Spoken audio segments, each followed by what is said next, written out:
America is sitting on a financial time bomb that's about to explode, and precious metals are screaming warnings that most investors are completely ignoring. U.S. household debt has just hit an absolutely catastrophic all-time high of $18.8 trillion, surpassing the entire GDP of China and representing a level of consumer indebtedness never before seen in human history. But here's what makes this truly terrifying. This isn't just a big number on a government website. This is crushing real people with credit card delinquencies hitting 12.7%, the worst since 2011, and younger households drowning under mountains of student loans, auto debt, and credit cards with no way out. Gold and silver are responding exactly as they should to this crisis, with gold holding firm at $5,071 despite massive volatility, and silver showing incredible resilience after its recent crash. In the next several minutes, I'm going to break down exactly why this debt bomb is unsolvable, how it connects directly to the precious metals bull market, and most importantly, what you must do right now to protect yourself before the crisis reaches its inevitable conclusion. This is not fear-mongering. This is mathematical reality.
Welcome back to the channel, and if you care about protecting your financial future from the economic catastrophe that's building in real time, you absolutely need to subscribe and turn on notifications, because we're covering developments that will determine whether you preserve your wealth or lose everything.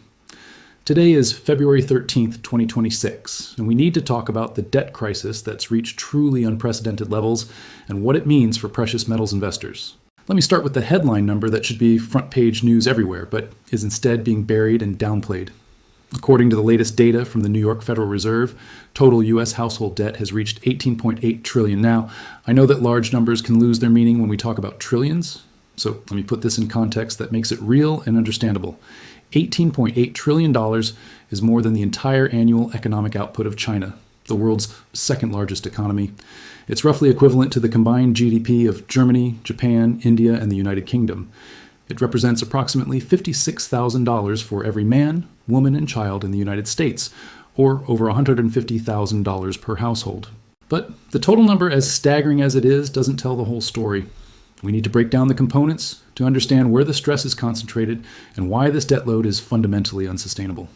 Mortgages make up the largest component at $12.5 trillion. This represents debt secured by residential real estate, and while mortgage debt itself isn't necessarily problematic when backed by valuable assets, the concern is that home prices in many markets have been inflated by years of low interest rates and speculative buying.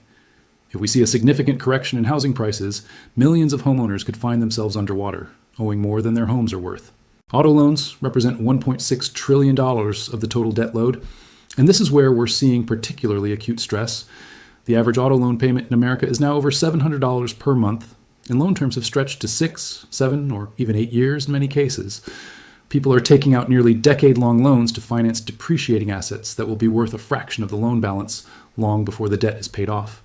Delinquency rates on auto loans are rising, particularly among subprime borrowers, and we're seeing increasing numbers of repossessions as borrowers simply cannot afford the payments. Student loan debt accounts for another $1.6 trillion, and this category is unique because unlike other forms of debt, student loans generally cannot be discharged in bankruptcy. This means that millions of Americans are carrying debt that will follow them for decades, reducing their ability to buy homes, start businesses, save for retirement, or participate fully in the economy. The average student loan borrower owes over $37,000, with many professional degree holders carrying balances exceeding $100,000 or even $200,000. These debt loads are fundamentally incompatible with the wages and career opportunities. Credit card debt rounds out the major categories at approximately $1.1 trillion. What makes credit card debt particularly dangerous is that it's unsecured, meaning there's no collateral backing it, and it typically carries interest rates of 18% to 25%, or even higher. When someone is carrying a $10,000 credit card balance at 22% interest and making only minimum payments, they can spend years or even decades paying it off while the principal barely decreases. This is debt servitude in its purest form. But here's what elevates this from a concerning situation to a full-blown crisis. It's not just the absolute level of debt that matters. It's the ability of borrowers to service that debt, and on that front, the warning signs are flashing bright red. Credit card delinquencies have climbed to 12.7% in the fourth quarter of 2025, meaning that more than 1 out of every 8 credit card accounts is seriously delinquent, with the borrower more than 90 days behind on payments. This is the highest delinquency rate we've seen since 2011 in the aftermath of the financial crisis and Great Recession. The delinquency data tells us that a significant and growing portion of American households are not just carrying debt, but are actively struggling to make even minimum payments. These aren't people who forgot to pay or are strategically defaulting. These are people who literally don't have the money to meet their obligations. They're choosing between paying credit card bills and buying groceries, between making car payments and keeping the electricity on.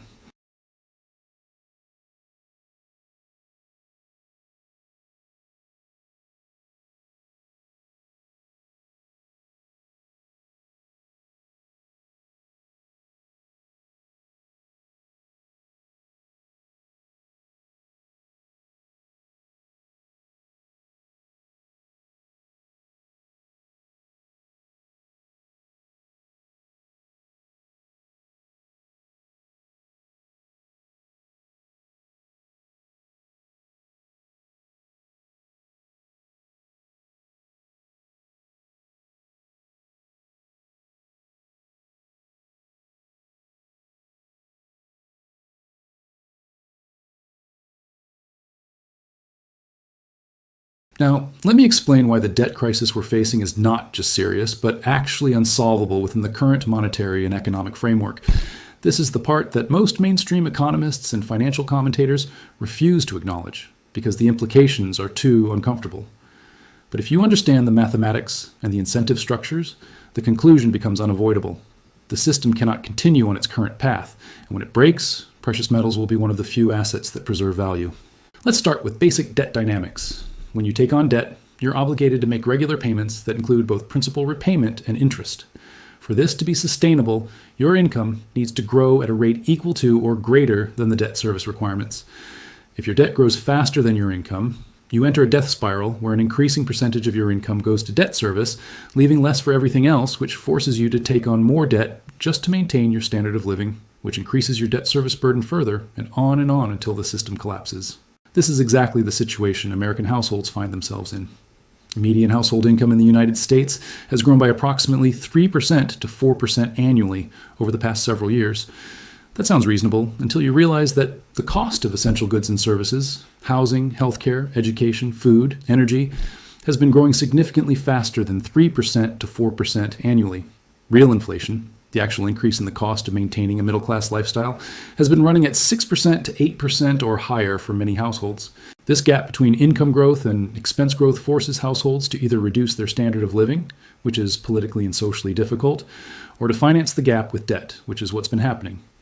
But financing a structural deficit with debt only works as long as you can continue accessing credit at affordable rates. And this is where interest rates become critically important. When the Federal Reserve raised interest rates from near 0 to over 5% during their inflation-fighting campaign of 2022 through 2024, it dramatically increased the cost of debt for anyone needing to refinance existing obligations or take on new debt. A family that could afford a $300,000 mortgage at 3% interest suddenly found that the same monthly payment would only buy a $220,000 house at 7% interest. Credit card balances that were accruing interest at 15% suddenly faced rates of 22% or 25% as issuers repriced their portfolios for the higher rate environment. This interest rate shock is what's driving the delinquency increases we're seeing. People who were barely managing to service their debt at low rates simply cannot afford the higher payments at elevated rates. And here's the critical point that makes this unsolvable. The Federal Reserve is trapped. If they keep rates high to combat inflation, they accelerate defaults and delinquencies, which weakens the banking system, destroys consumer spending, and pushes the economy into recession or depression. But if they cut rates... Now let's connect the debt crisis directly to what's happening in precious metals markets, because this is where theory meets practice and where you can actually position yourself to benefit from what's unfolding. Gold and silver are not just commodities that fluctuate based on industrial supply and demand. They are monetary assets that serve as the ultimate inflation hedge and store of value when fiat currency systems come under stress. And right now, with debt at $18.8 trillion and rising, the fiat system is under extreme stress. Gold's current price of $5.71 per ounce represents remarkable strength when you consider the broader context. Just a few weeks ago, gold hit an all-time high near $5,600 before experiencing a sharp correction that took it down to around $4,400. The fact that gold has recovered to current levels and is holding well above the psychologically important $5,000 mark tells you something very important. Underlying demand for gold as a safe haven and store of value remains extraordinarily strong, despite short-term volatility. Who is buying gold at these elevated prices? The answer is central banks, and this is one of the most important signals you can watch. According to the World Gold Council, central bank gold purchases exceeded 5,000 metric tons in 2025, marking the highest level of official sector buying on record. These aren't retail investors or speculators chasing momentum. These are the most sophisticated monetary institutions in the world, the ones with access to economic data and intelligence that you and I will never see, and they're buying gold aggressively. Why are central banks buying gold? Because they understand that the current debt-based fiat monetary system is unsustainable. They see the same debt numbers we're discussing. They understand that the political will to address these problems through fiscal discipline doesn't exist. They know that the inevitable response will be monetary expansion and currency debasement. And they're protecting themselves by accumulating hard assets that cannot be printed or debased. The People's Bank of China has been particularly aggressive, adding to their gold reserves month after month without interruption. China holds over $3 trillion in US dollar-denominated assets, primarily treasury bonds. Every dollar of depreciation in the US dollar represents a loss of purchasing power for China's reserves. By accumulating gold, China is diversifying away from dollar dependence and protecting against the inevitable debasement that must occur when the US tries to inflate away its debt burden. India's recent inflation data, with CPI jumping to 2.75% and breaking above the Reserve Bank of India's 2% tolerance limit, is creating another wave of gold and silver buying. Indian households have a cultural affinity for precious metals that goes back thousands of years. When Indians see inflation eroding their purchasing power, they don't wait for government policy responses. They immediately convert cash into gold and silver. This cultural wisdom, born from centuries of experiencing currency crises and government mismanagement. So, after understanding the scope of the debt crisis, recognizing why it's mathematically unsolvable, and seeing how gold and silver are responding, the critical question is, what should you actually do right now to protect yourself and position for what's coming? Let me give you a comprehensive survival strategy based on the current situation and the likely path forward. First and most importantly, you need to fundamentally rethink your relationship with debt. In an environment where household debt has reached $18.8 trillion and delinquencies are spiking, carrying high-interest consumer debt is financial suicide. If you have credit card balances, personal loans, or other high-interest debt, paying it down needs to be your absolute top priority. Every dollar of high-interest debt you eliminate is a guaranteed return equal to that interest rate, which is often 18% to 25% or higher. You cannot build wealth while paying 22% interest on credit card balances. For those with student loans or auto loans at lower but still significant rates, develop an aggressive paydown strategy. Extra payments toward principal can dramatically shorten the repayment timeline and save enormous amounts in interest. The psychological and financial freedom that comes from being debt-free in a debt-saturated economy cannot be overstated. When everyone around you is drowning in debt and a recession or crisis hits, being debt-free gives you options and flexibility that most people simply won't have. Second, precious metals need to be a core component of your wealth preservation strategy. And I'm talking about meaningful allocations, not token positions. Most financial advisors who understand monetary history recommend allocating 10% to 20% of your investable assets to gold and silver. Some even suggest higher allocations given current conditions. This isn't speculation. This is insurance against the inevitable consequences of unsustainable debt levels and the monetary debasement that must follow. Within your precious metals allocation, consider a balanced approach between gold and silver. Gold provides stability and is more widely recognized as a monetary asset. Silver offers higher upside potential due to its industrial demand and smaller market size, but comes with higher volatility. A 60% gold and 40% silver split is reasonable for most investors, though more aggressive individuals might favor silver more heavily given current valuations and the supply deficit situation. Physical ownership is absolutely critical. Don't rely exclusively on ETFs or paper proxies for your precious metals exposure. Own physical coins and bars that you can hold in your possession or store in a secure location that you control. In a true debt crisis that threatens the financial system, counterparty risk becomes very real. ETFs promise to hold physical metal on your behalf, but in extreme circumstances, those promises may not be kept. Physical metal in your possession eliminates this risk entirely. For Indian investors, you have excellent options for physical precious metals ownership. Sovereign gold bonds offer a government-backed instrument that provides gold price exposure plus a small interest rate. Physical gold and silver can be purchased from authorized dealers and banks. MCX futures provide leverage and liquidity for active traders, though position sizing and risk management become critical given the volatility. Many sophisticated investors use a combination of all these approaches. Third, build multiple streams of income and develop skills that have value across different economic environments. The debt crisis will impact employment and business conditions. Having income sources that